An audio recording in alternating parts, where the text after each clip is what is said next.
En las aguas grises del mar de Japón, una flota fantasma patrulla las costas. Son barcos oxidados, embarcaciones de otra era que apenas mantienen la pintura sobre el acero corroído. Sus tripulaciones operan con raciones limitadas, combustible escaso y equipos que en cualquier otra marina habrían sido desechados hace décadas. Esta es la flota de superficie de Corea del Norte, una colección de reliquias que, sobre el papel, cuenta con cientos de embarcaciones, pero que, en la práctica, representa una de las fuerzas navales más débiles del mundo moderno. Pero a 1000 kilómetros de distancia, en aguas internacionales del Pacífico, navega algo completamente diferente. Es una formación que representa la cúspide absoluta del poder naval. Un portaaviones nuclear del tamaño de una ciudad flotante, rodeado por una constelación de destructores de guerra de red, cruceros con sistemas de defensa que pueden rastrear cientos de objetivos simultáneamente, y submarinos nucleares que acechan silenciosamente bajo las olas. Es un grupo de ataque de portaaviones estadounidense, una máquina de guerra integrada que proyecta más poder de fuego que la mayoría de las fuerzas aéreas nacionales completas. La brecha entre estas dos fuerzas no es simplemente grande, es abismal. Es la diferencia entre la era de la vela y la era nuclear, entre el sigilo analógico y la guerra de red digital, entre una armada costera desesperada y la marina más poderosa que jamás haya surcado los océanos. Y sin embargo, Corea del Norte no solo sobrevive bajo esta sombra abrumadora, sino que ha desarrollado una estrategia asimétrica tan audaz que mantiene a los planificadores del Pentágono despiertos por las noches. Hoy vamos a desentrañar esta paradoja. Vamos a explorar por qué la Armada norcoreana nunca podría enfrentarse a un grupo naval estadounidense en un combate convencional, pero también por qué Pyongyang nunca tuvo la intención de intentarlo. Vamos a revelar la doctrina militar más extraña y peligrosa del mundo moderno. Una estrategia que acepta la derrota en el mar como inevitable, pero que busca convertir esa derrota en una victoria pírrica tan costosa que nadie se atreva a intentarla. Esta no es una historia de barcos contra barcos. Es la historia de cómo la desesperación engendra innovación, de cómo la debilidad puede convertirse en una forma retorcida de fortaleza, y de por qué en la era nuclear, incluso el actor más débil puede hacer que el más fuerte se lo piense dos veces. Para entender la debilidad naval de Corea del Norte, primero debemos comprender su contexto histórico. La península coreana ha sido durante siglos un campo de batalla donde las grandes potencias se disputan la influencia. Después de la Segunda Guerra Mundial, cuando la península fue dividida en el paralelo 38, el norte quedó bajo la órbita soviética mientras el sur se alineó con Estados Unidos. Durante la Guerra de Corea entre 1950 y 1953, la joven República Popular Democrática de Corea aprendió una lección brutal sobre el poder naval. Fueron las flotas estadounidenses las que permitieron el audaz desembarco de Incheon, la operación anfibia que cambió el curso de la guerra. Fueron los cañones navales estadounidenses los que bombardearon las costas norcoreanas hasta convertirlas en escombros. Fueron los portaaviones estadounidenses los que proporcionaron cobertura aérea constante, superioridad que el norte nunca pudo desafiar. Kim Il-sung, el fundador de Corea del Norte, observó esta demostración de poder naval con una mezcla de terror y comprensión. Comprendió que su nación, pobre, aislada y devastada por la guerra, nunca podría construir una armada capaz de competir con Occidente en igualdad de condiciones. La Unión Soviética, su principal benefactor, proporcionó algunos barcos patrulleros, submarinos diésel antiguos y lanchas torpederas, pero nunca el tipo de apoyo masivo que hubiera permitido a Corea del Norte desarrollar una verdadera armada de aguas azules. A medida que la Guerra Fría avanzaba, esta brecha solo se amplió. Mientras Estados Unidos construía superportaaviones nucleares y destructores equipados con misiles guiados, Corea del Norte seguía operando lanchas rápidas de ataque y submarinos enanos que habrían sido obsoletos incluso en la Segunda Guerra Mundial. En la década de 1990, tras el colapso de la Unión Soviética, la situación se volvió desesperada. El flujo de ayuda soviética se detuvo abruptamente. La economía norcoreana, ya frágil, se desplomó. Llegó el periodo conocido como la Ardua Marcha, una hambruna que mató a cientos de miles, quizás millones. En este contexto, mantener una flota naval moderna era un lujo imposible. Los barcos se oxidaban en sus muelles, las tripulaciones pasaban hambre. El combustible era tan escaso que muchas embarcaciones simplemente no podían salir a navegar. La flota de Corea del Norte se convirtió en una fuerza fantasma, presente sobre el papel pero ausente en cualquier sentido operativo real. Sin embargo, fue precisamente en este momento de máxima debilidad cuando los estrategas norcoreanos comenzaron a forjar una nueva doctrina. Si no podían vencer a Estados Unidos en el mar, entonces no intentarían hacerlo. En cambio, convertirían sus costas en una fortaleza impenetrable. Transformarían su debilidad naval en irrelevancia, desarrollando armas que pudieran alcanzar y hundir a los barcos estadounidenses sin necesidad de enfrentarlos directamente. Nacía así la estrategia de negación de acceso asimétrica de Corea del Norte, una filosofía militar que aceptaba la inferioridad convencional como un hecho inmutable y buscaba compensarla mediante métodos no convencionales. La flota de superficie de Corea del Norte es, en el mejor de los casos, una colección pintoresca de tecnología obsoleta. Para apreciar completamente cuán desigual sería un enfrentamiento directo, debemos examinar con precisión qué es lo que realmente tiene Pyongyang flotando en sus aguas. La columna vertebral de su flota de superficie consiste en fragatas y corbetas de la era soviética, la mayoría de ellas derivadas de diseños de los años 60 y 70. Las fragatas clase Najin, de las cuales solo quedan unas pocas operativas, fueron construidas en los astilleros norcoreanos utilizando planos soviéticos antiguos. Desplazan aproximadamente 1.300 toneladas. Están armadas con cañones obsoletos de 100 milímetros y algunos misiles antibuque de corto alcance que serían interceptados fácilmente por los sistemas de defensa modernos. Su velocidad máxima ronda los 25 nudos, insuficiente para perseguir o escapar de prácticamente cualquier buque de guerra moderno.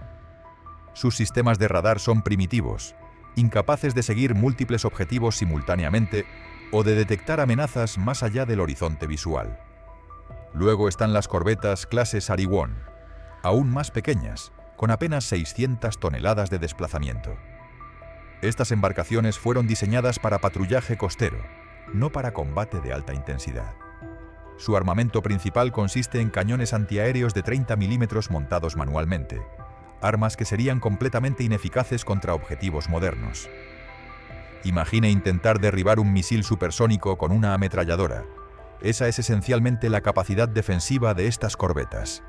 Pero la verdadera fuerza numérica de la Armada norcoreana reside en sus lanchas rápidas de ataque. Corea del Norte opera cientos de estas pequeñas embarcaciones, muchas de ellas derivadas de diseños chinos y soviéticos de los años 50. Son pequeñas, rápidas y baratas de producir. Algunas están equipadas con torpedos antiguos, otras con lanzadores de cohetes no guiados. La teoría operativa detrás de estas lanchas es el ataque de enjambre. Lanzar docenas o incluso cientos de estas pequeñas embarcaciones simultáneamente contra un objetivo más grande, abrumándolo con puro volumen. Es una táctica que podría haber funcionado en la Segunda Guerra Mundial o incluso en la Guerra de Corea. Pero contra un grupo de ataque de portaaviones moderno sería un suicidio organizado. Un solo destructor clase Arleigh Burke, equipado con el sistema de combate Aegis, puede rastrear y comprometerse con más de 100 objetivos simultáneamente. Sus cañones Phalanx y misiles de defensa cercana SIA-RAM pueden eliminar amenazas que se aproximan a velocidades supersónicas. Las lanchas rápidas norcoreanas, moviéndose a apenas 40 nudos y detectables por radar a decenas de kilómetros de distancia, serían eliminadas mucho antes de llegar a distancia de ataque efectiva. La flota submarina de Corea del Norte es igualmente obsoleta. Opera aproximadamente 70 submarinos, un número impresionante sobre el papel, pero la realidad es mucho menos amenazante. La mayoría son submarinos enanos clase Yono y clase Sango, embarcaciones diminutas con desplazamientos de entre 100 y 300 toneladas. Estos submarinos fueron diseñados para operaciones de infiltración de fuerzas especiales, no para combate antibuque. carecen de los sistemas de sonar avanzados, de los torpedos guiados modernos y de la capacidad de operar silenciosamente a profundidades significativas que caracterizan a los submarinos de combate reales. Los pocos submarinos más grandes que posee Corea del Norte, como los clase Romeo de fabricación soviética, son reliquias de los años 50. Son ruidosos, lentos al sumergirse y extremadamente vulnerables a la guerra antisubmarina moderna. Un submarino Romeo, con su propulsión diésel eléctrica ruidosa y sus sistemas de sonar primitivos, sería detectado y rastreado por los sistemas de vigilancia submarina estadounidenses mucho antes de poder posicionarse para un ataque. Los helicópteros antisubmarinos MH-60R, operando desde los destructores del grupo de ataque, podrían localizar y neutralizar estos submarinos con facilidad usando torpedos ligeros guiados acústicamente. Entonces, si juntamos toda esta flota, ¿qué tenemos? Tenemos cientos de embarcaciones que suenan impresionantes en un recuento numérico, pero que en términos de capacidad de combate real representan poco más que objetivos flotantes. No tienen sistemas de guerra electrónica para interferir o engañar a los radares enemigos. No tienen enlaces de datos modernos para coordinar ataques complejos. No tienen defensa aérea efectiva contra aviones o misiles. No tienen alcance para operar lejos de sus propias costas. Y lo más crítico de todo, no tienen experiencia de combate real en el entorno naval moderno. Ahora, contrastemos esto con lo que es un grupo de ataque de portaaviones estadounidense. En el corazón del grupo está un superportaaviones de propulsión nuclear de la clase Nimitz o Gerald R. Ford, una ciudad flotante que desplaza más de 100.000 toneladas. Este portaaviones lleva un ala aérea de aproximadamente 70 aeronaves, incluyendo cazas FA-18 Super Hornet, aviones de guerra electrónica EA-18G Growler, aviones de alerta temprana E-2D Hawkeye y helicópteros antisubmarinos. Solo el ala aérea de este portaaviones tiene más capacidad de combate que toda la Fuerza Aérea de Corea del Norte. Rodeando al portaaviones está su escolta protectora. Típicamente, esto incluye 2 cruceros clase Ticonderoga, cada uno equipado con 122 células de lanzamiento vertical capaces de disparar una variedad de misiles, desde misiles de defensa aérea de largo alcance hasta misiles de ataque terrestre Tomahawk. Incluye también 2 o 3 destructores clase Arleigh Burke, cada uno una plataforma de combate multimisión capaz de guerra antiaérea, antisubmarina y de superficie simultáneamente. Bajo las olas, al menos un submarino de ataque de propulsión nuclear clase Virginia o Los Ángeles acompaña al grupo, cazando amenazas submarinas enemigas y proporcionando inteligencia adelantada. Todo este ecosistema está conectado por el sistema de combate Aegis, una arquitectura de guerra en red que fusiona los sensores de cada barco en una única imagen táctica coherente. Un radar en un destructor puede detectar una amenaza entrante y pasar esa información instantáneamente a un crucero que está en mejor posición para interceptarla. Un avión E-2D Hawkeye, volando a 10.000 metros de altura, puede ver amenazas a más de 500 kilómetros de distancia y dirigir cazas F-18 para interceptarlas mucho antes de que representen un peligro para el grupo. Es un sistema de sistemas, una red de combate donde cada nodo amplifica la efectividad de todos los demás. La disparidad en capacidad de detección es particularmente devastadora. Los radares SPI-6 de los destructores más nuevos pueden rastrear objetivos del tamaño de una pelota de béisbol a cientos de kilómetros de distancia. Pueden distinguir entre un misil entrante y un señuelo, entre un avión hostil y uno neutral. Los sistemas de sonar remolcados pueden detectar submarinos a distancias que los submarinos norcoreanos ni siquiera podrían imaginar. Los satélites de reconocimiento proporcionan vigilancia en tiempo real desde el espacio. No hay ningún lugar en el mar de Japón donde un barco norcoreano pueda moverse sin ser detectado, rastreado y catalogado. La ventaja en alcance de armas es igualmente abrumadora. Los misiles antibuque más avanzados de Corea del Norte, probablemente versiones del Silkworm chino, tienen un alcance máximo de aproximadamente 150 kilómetros. Los misiles antibuque estadounidenses, como el nuevo AGM-158C LRASM, tienen alcances superiores a los 500 kilómetros y pueden ser lanzados desde aviones que operan a 800 kilómetros del portaaviones. Esto significa que un grupo de ataque estadounidense podría comenzar a destruir la flota norcoreana desde distancias donde Corea del Norte ni siquiera podría devolver el fuego. Imagine un escenario hipotético de enfrentamiento directo. Un grupo de ataque de portaaviones estadounidense se acerca a las aguas territoriales norcoreanas. A 500 kilómetros de distancia, sus aviones E-2D Hawkeye ya han detectado cada barco norcoreano en el mar.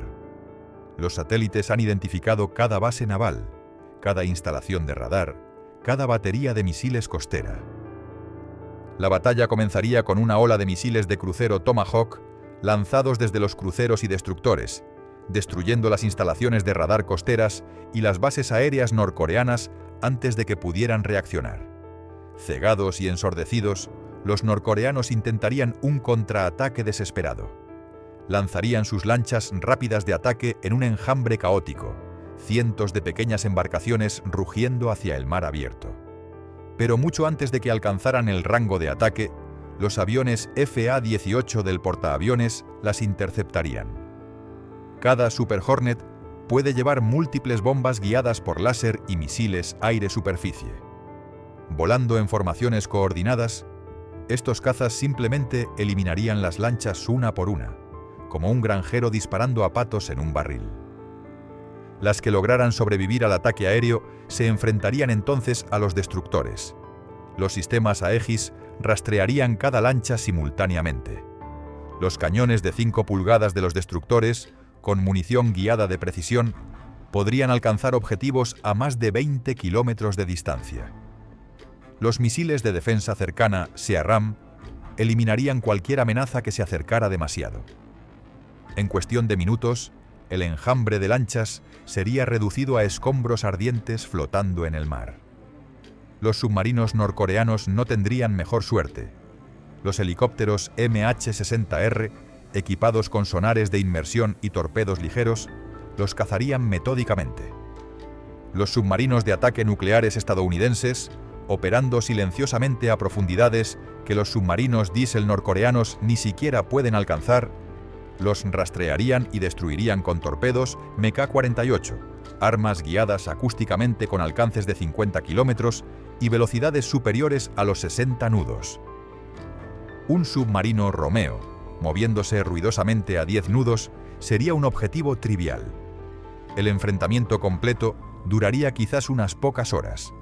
Al final, la flota de superficie de Corea del Norte estaría en el fondo del mar, sus submarinos hundidos, sus bases navales en ruinas. Y el grupo de ataque estadounidense, protegido por capas múltiples de defensa integrada, probablemente no sufriría una sola baja. Esta no es una exageración ni propaganda, es simplemente la realidad matemática de la guerra naval moderna. La tecnología, el entrenamiento, la experiencia operativa y la integración de sistemas importan más que el mero número de barcos. Y en cada una de estas categorías, la brecha entre Corea del Norte y Estados Unidos no es simplemente grande, es un abismo infranqueable. Pero aquí es donde la historia se vuelve fascinante. Los estrategas militares de Corea del Norte no son tontos. Comprenden perfectamente esta realidad. Saben que su flota es obsoleta. Saben que no pueden ganar en un enfrentamiento directo. Y precisamente porque lo saben, nunca han tenido la intención de intentarlo. Si te gusta el contenido de este canal y quieres ver más análisis sobre tecnología naval y estrategia militar, suscríbete ahora. Nos ayuda enormemente a seguir creando este tipo de videos detallados. La verdadera estrategia naval de Corea del Norte no tiene nada que ver con sus barcos. Tiene que ver con mantener a los barcos estadounidenses lo suficientemente lejos de sus costas como para que no puedan amenazar al régimen. Y para lograr esto, han desarrollado una de las estrategias de negación de acceso más densas y peligrosas del mundo moderno. Esta estrategia se basa en 3 pilares fundamentales: misiles balísticos antibuque, minas navales masivas y artillería costera de largo alcance. Combinados, estos sistemas crean lo que los estrategas militares llaman una zona de exclusión de facto. un área del mar tan peligrosa que incluso la Marina estadounidense debe considerarla cuidadosamente antes de entrar. El primer pilar de esta estrategia son los misiles balísticos antibuque. Corea del Norte ha invertido décadas y recursos preciosos en desarrollar una amplia variedad de sistemas de misiles. Mientras que la mayoría de la atención internacional se centra en sus misiles balísticos intercontinentales, capaces de alcanzar territorio estadounidense, Pyongyang también ha desarrollado una familia completa de misiles de alcance más corto, específicamente diseñados para atacar objetivos navales.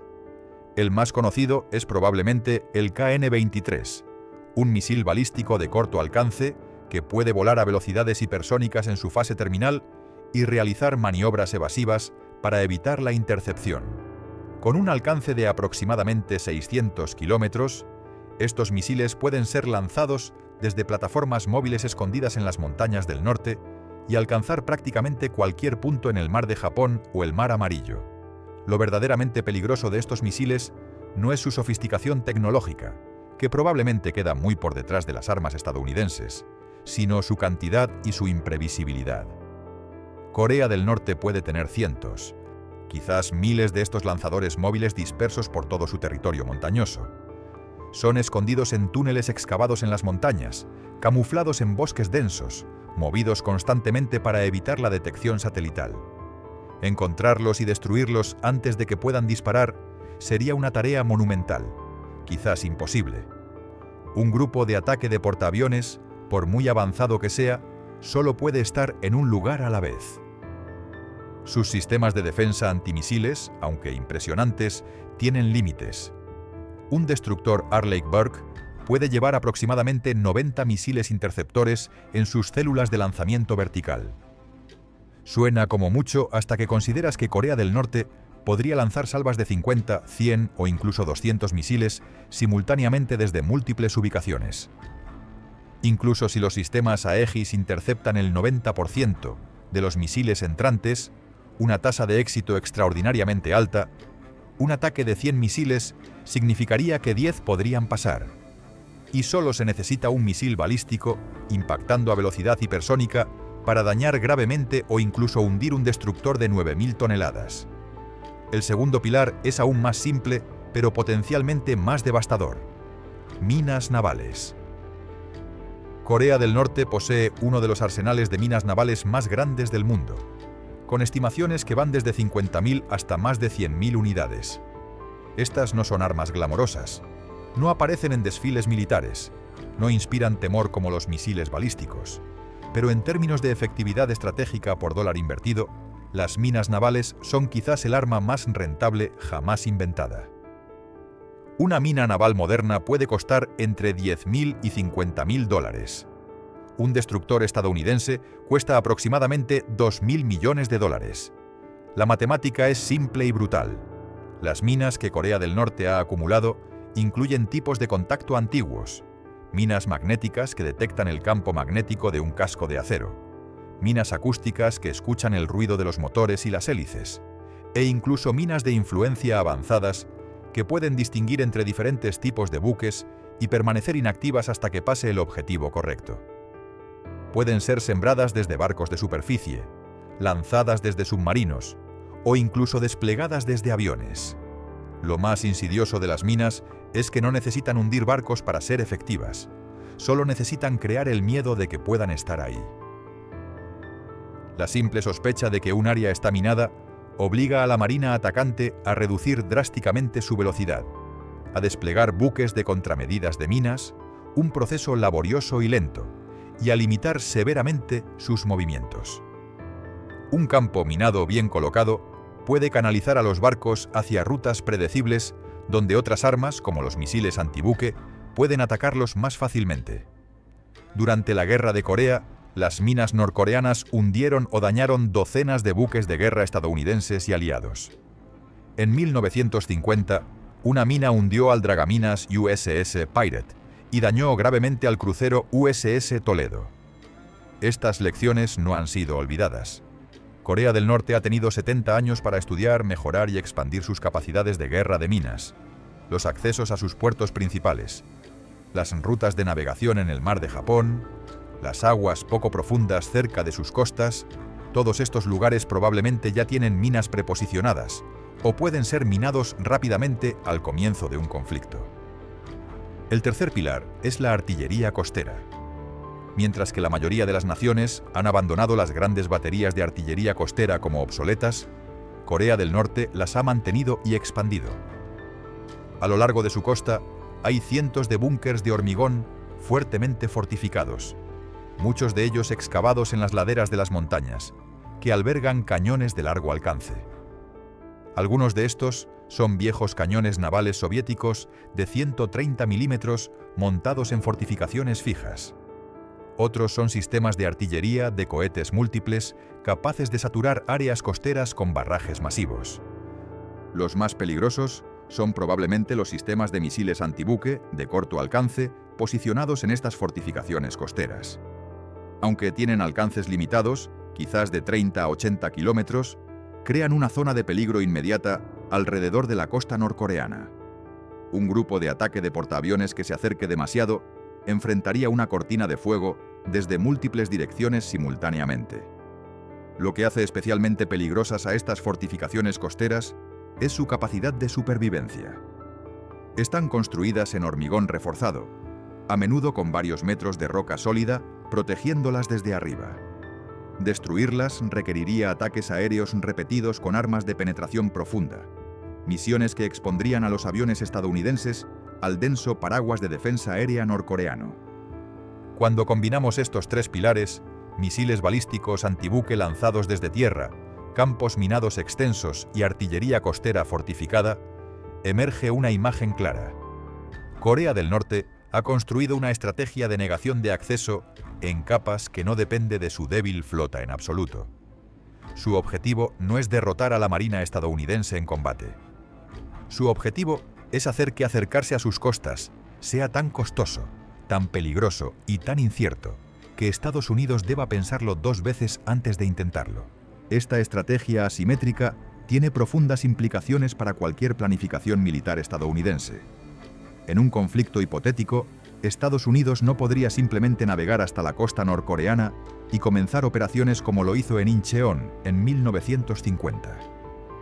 Primero tendría que despejar los campos minados, una operación que tomaría semanas y requeriría embarcaciones especializadas de contramedidas de minas que son vulnerables durante su trabajo. Simultáneamente, tendría que localizar y destruir los cientos de lanzadores móviles de misiles dispersos por el territorio norcoreano, una tarea que incluso con la superioridad aérea total sería extraordinariamente difícil. Y tendría que neutralizar las fortificaciones costeras, cada una de las cuales requeriría múltiples ataques de precisión.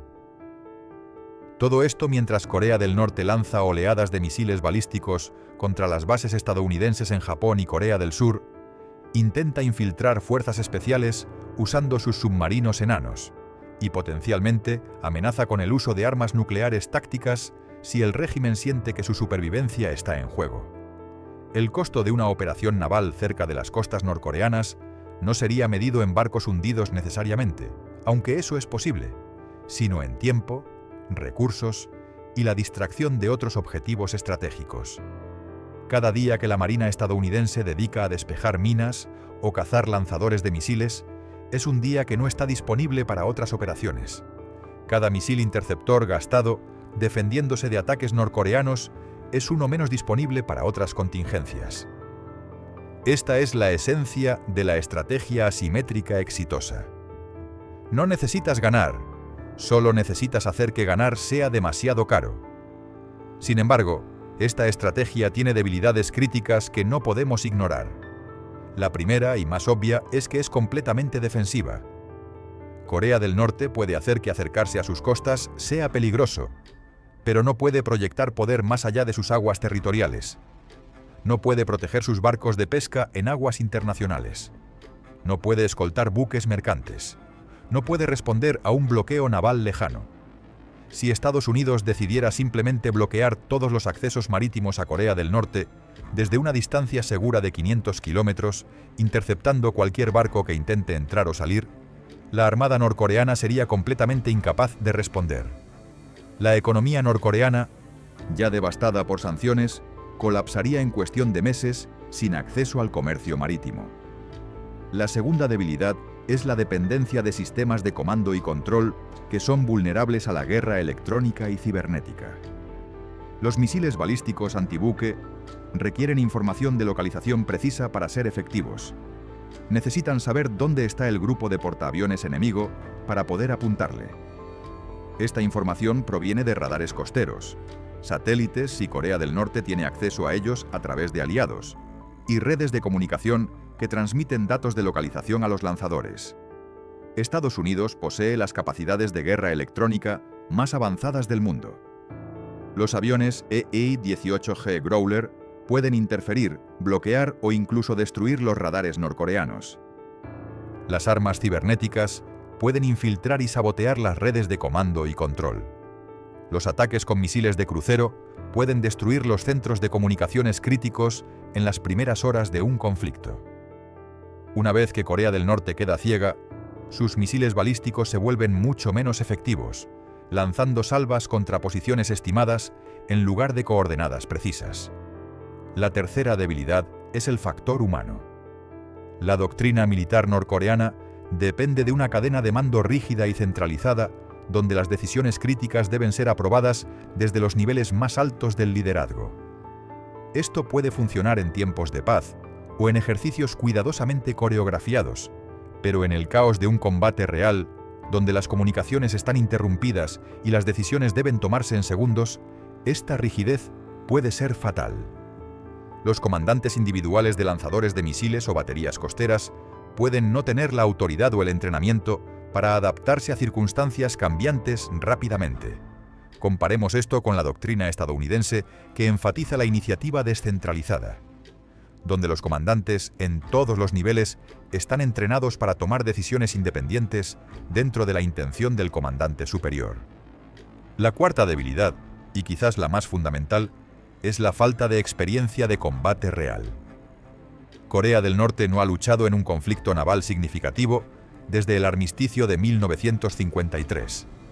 Sus marineros y artilleros costeros entrenan, pero nunca han enfrentado el estrés, el caos y el terror del combate real contra un adversario tecnológicamente superior. No saben cómo se siente cuando los misiles interceptores estadounidenses comienzan a destruir sus lanzadores uno tras otro. No han experimentado la impotencia de tener sus radares interferidos y sus comunicaciones cortadas. No han tenido que adaptar sus tácticas en tiempo real cuando el plan inicial colapsa, como inevitablemente sucede en la guerra. La Marina estadounidense, por otro lado, tiene generaciones de experiencia operativa real. Desde la Segunda Guerra Mundial hasta el Golfo Pérsico, desde los Balcanes hasta el Mar de China Meridional, sus tripulaciones han operado en prácticamente todos los entornos marítimos imaginables. Han aprendido a través del ensayo y error, del éxito y del fracaso, lecciones que simplemente no pueden ser replicadas en ejercicios. Esta experiencia se traduce en una confianza institucional, un instinto para el combate naval que es casi imposible de cuantificar pero absolutamente crítico en el fragor de la batalla. Aún así, sería un error fatal subestimar la amenaza que Corea del Norte representa. Su estrategia puede tener debilidades, pero también tiene fortalezas reales que obligarían a cualquier planificador militar estadounidense a proceder con extrema cautela. La geografía favorece al defensor. La península coreana es estrecha y montañosa, proporcionando innumerables lugares para esconder lanzadores de misiles móviles. Las aguas alrededor de Corea del Norte son relativamente poco profundas, ideales para campos minados, pero peligrosas para submarinos nucleares estadounidenses que prefieren aguas profundas. La proximidad a China y Rusia complica cualquier operación, ya que ambas naciones observarían nerviosamente cualquier conflicto importante en su vecindario inmediato. Además, existe el factor de la desesperación. Un régimen que siente que su supervivencia está en juego es capaz de acciones extremadamente arriesgadas. Corea del Norte ha invertido décadas en desarrollar armas nucleares precisamente como garantía de supervivencia del régimen. En un conflicto donde las fuerzas estadounidenses están destruyendo sistemáticamente sus defensas y acercándose a Pyongyang, la tentación de usar armas nucleares tácticas contra concentraciones de fuerzas navales podría volverse abrumadora. Un solo arma nuclear detonada sobre un grupo de ataque de portaaviones, incluso si no impacta directamente, podría causar daños catastróficos a través del pulso electromagnético, la radiación y la onda de choque. Este es el escenario de pesadilla que mantiene despiertos a los estrategas del Pentágono. No que Corea del Norte pueda ganar una guerra convencional, cosa que claramente no puede, sino que pueda infligir pérdidas tan devastadoras en las etapas iniciales de un conflicto que la victoria estadounidense, aunque inevitable, se vuelva políticamente inaceptable. Hundir un portaaviones estadounidense, con sus 5.000 tripulantes y su costo de $13.000 millones, sería un golpe psicológico y político masivo, independientemente del resultado final de la guerra. Esta es la paradoja central de la situación. Corea del Norte es abrumadoramente inferior en términos de capacidad naval convencional, pero ha construido una estrategia de negación de acceso lo suficientemente peligrosa como para que Estados Unidos deba considerarla seriamente. Es una forma de disuasión asimétrica, donde el débil no puede derrotar al fuerte, pero puede hacer que el fuerte cuestione si vale la pena pagar el precio de la victoria. Para entender completamente esta dinámica, debemos considerar también el contexto geopolítico más amplio. Corea del Norte no existe en aislamiento. Está ubicada en una de las regiones más estratégicamente sensibles del mundo, flanqueada por China, Rusia, Corea del Sur y Japón. Cualquier conflicto naval en aguas norcoreanas inevitablemente involucraría o al menos afectaría a estos vecinos poderosos. China, en particular, ve a Corea del Norte como un estado amortiguador entre su frontera y las fuerzas estadounidenses estacionadas en Corea del Sur. Aunque Beijing encuentra a menudo frustrante al régimen norcoreano, tiene un interés estratégico fundamental en evitar su colapso total, que podría resultar en una península coreana unificada y alineada con Estados Unidos directamente en su frontera. Esto significa que cualquier operación naval estadounidense contra Corea del Norte debe calibrarse cuidadosamente para evitar provocar una respuesta china. Rusia, aunque menos directamente involucrada que China, también observa nerviosamente cualquier proyección de poder militar estadounidense en su vecindario del Pacífico. Estas consideraciones geopolíticas añaden capas adicionales de complejidad a cualquier planificación militar, limitando las opciones disponibles incluso cuando existe superioridad militar abrumadora. En términos prácticos, esto significa que Estados Unidos probablemente nunca intentaría una operación naval a gran escala contra Corea del Norte, a menos que fuera absolutamente necesario, como respuesta a una provocación extrema o como parte de una guerra más amplia en la península. El riesgo simplemente supera los beneficios en la mayoría de los escenarios concebibles. Entonces, ¿cuál es el veredicto final en nuestra comparación? Si la pregunta es puramente sobre capacidad naval convencional, la respuesta es inequívoca y unilateral. La flota de superficie de Corea del Norte no podría durar más que unas pocas horas contra un grupo de ataque de portaaviones estadounidense en un enfrentamiento directo. La disparidad en tecnología, entrenamiento, experiencia operativa y sistemas de apoyo es tan vasta que no constituiría realmente una batalla, sino una masacre organizada. Cada categoría de comparación favorece abrumadoramente a Estados Unidos. En propulsión y resistencia, los barcos de propulsión nuclear estadounidenses pueden operar indefinidamente mientras que la flota norcoreana está limitada por su escaso combustible. En sistemas de armas, los misiles guiados de precisión estadounidenses superan en alcance y letalidad a cualquier cosa en el arsenal naval norcoreano por órdenes de magnitud. En sistemas de detección, los radares Aegis y los satélites de reconocimiento proporcionan una consciencia situacional que Corea del Norte ni siquiera puede imaginar. En capacidad aérea, el ala aérea de un solo portaaviones estadounidense es más poderosa que toda la fuerza aérea norcoreana. Y en el factor humano, generaciones de experiencia operativa dan a las tripulaciones estadounidenses una ventaja imposible de cuantificar, pero absolutamente decisiva. Sin embargo, si ampliamos la pregunta para considerar la estrategia naval más amplia y la capacidad de negación de acceso, la historia se vuelve más matizada e interesante. Corea del Norte ha aceptado su inferioridad naval convencional como un hecho inmutable y ha construido una estrategia alternativa basada en misiles balísticos lanzados desde tierra, minas navales masivas y fortificaciones costeras. Esta estrategia no puede proyectar poder ni proteger intereses marítimos, pero puede hacer que acercarse a las costas norcoreanas sea suficientemente costoso y arriesgado como para dar pausa incluso a la marina más poderosa del mundo. Es una estrategia de desesperación, pero diseñada con una lógica fría y calculada. El verdadero genio, si podemos llamarlo así, de la postura naval norcoreana no está en lo que puede hacer, sino en lo que obliga a su adversario a considerar. Obliga a Estados Unidos a planificar para escenarios de bajas potencialmente altas. Obliga a dedicar recursos a capacidades especializadas como dragado de minas y supresión de defensa costera. Obliga a considerar el riesgo de escalada nuclear. Y quizás más importante, obliga a cuestionar si los objetivos operativos justifican el costo potencial. Esta es la realidad de la disuasión asimétrica en el siglo XXI.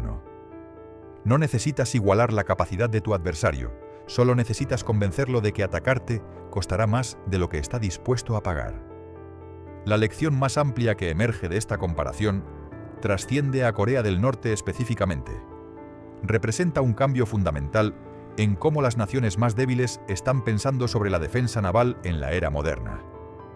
El dominio naval tradicional, basado en flotas de superficie poderosas que controlan vastas extensiones de océano, está siendo desafiado por estrategias asimétricas que utilizan misiles de largo alcance, submarinos silenciosos, minas y armas cibernéticas para negar el acceso sin necesidad de igualar las capacidades convencionales.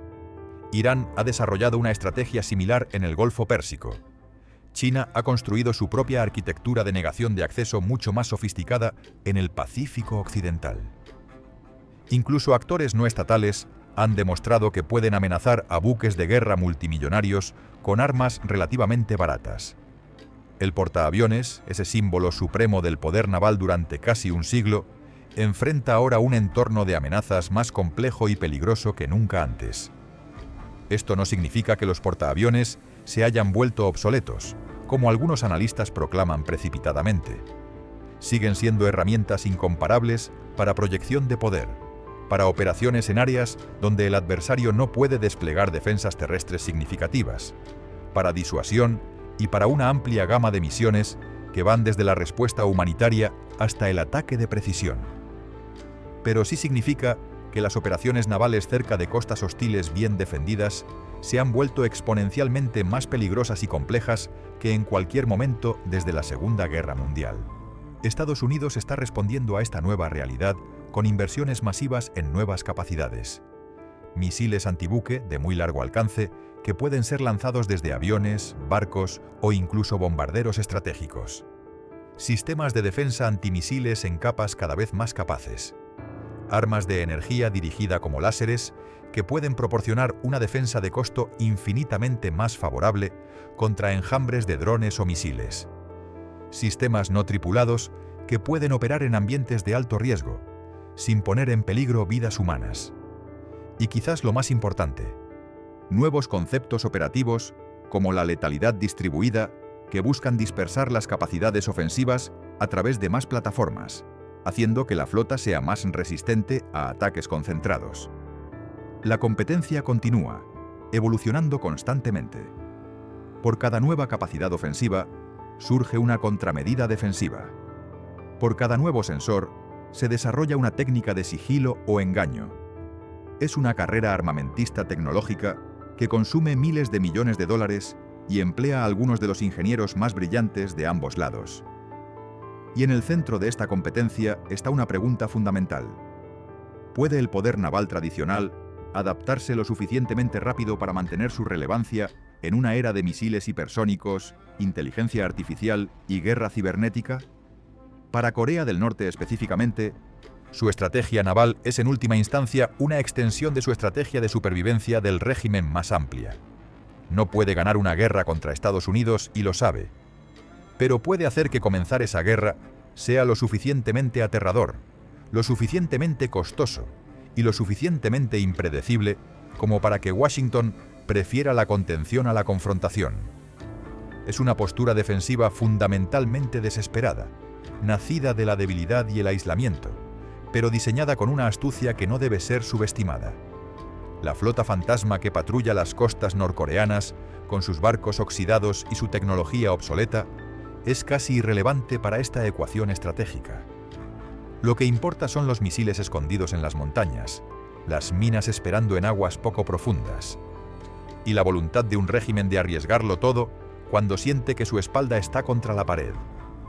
En conclusión, la comparación entre la capacidad naval norcoreana y un grupo de ataque de portaaviones estadounidense revela una de las asimetrías militares más extremas del mundo moderno. En términos convencionales no hay competencia, pero en términos estratégicos la situación es más compleja. Corea del Norte ha convertido su debilidad en una forma peculiar de fortaleza, no construyendo una armada que pueda ganar batallas, sino construyendo un sistema de defensas que hace que comenzar esas batallas sea una proposición arriesgada y costosa. Es un recordatorio de que en la estrategia moderna, a veces la mejor defensa no es igualar las capacidades de tu adversario, sino hacer que usar esas capacidades contra ti sea inaceptablemente peligroso. Los océanos del mundo siguen siendo dominados por la Marina estadounidense, con sus superportaaviones y su tecnología de vanguardia. Pero incluso el actor más débil, si es lo suficientemente desesperado e ingenioso, puede encontrar formas de hacer que ese dominio sea contestado, costoso e incierto en sus propias aguas territoriales. Esta es la realidad paradójica del poder naval en el siglo XXI, donde la superioridad tecnológica abrumadora no siempre se traduce en libertad de acción ilimitada. Si este análisis sobre estrategia naval y tecnología militar te ha resultado interesante, suscríbete al canal. Publicamos regularmente contenido detallado sobre estos temas fascinantes, y tu apoyo nos ayuda a seguir investigando y produciendo estos videos. El futuro del poder naval sigue siendo incierto, pero una cosa es clara: será moldeado tanto por aquellos que dominan los mares como por aquellos que buscan negarles ese dominio.